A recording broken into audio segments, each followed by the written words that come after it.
little hoops. Superior hosted their Shootout childhood cancer game. The event raised money for St. Luke's Foundation and Amelia from Cooper Elementary School, who is battling leukemia.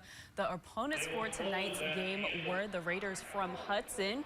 We start this one early in the first where the Spartans lead 5-3. Ross Yeager finds Sam Swavely, who adds 2 to tie the game, but Superior will answer right back. Calvin Anderson passes to a cutting Brandon Aker, a finger roll off the right to take back the lead.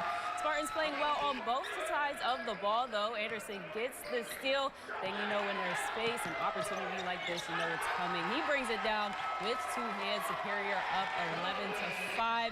Same score. Trey Sandegard passes to Aker in the corner. His 3 hits the rim, but it is okay.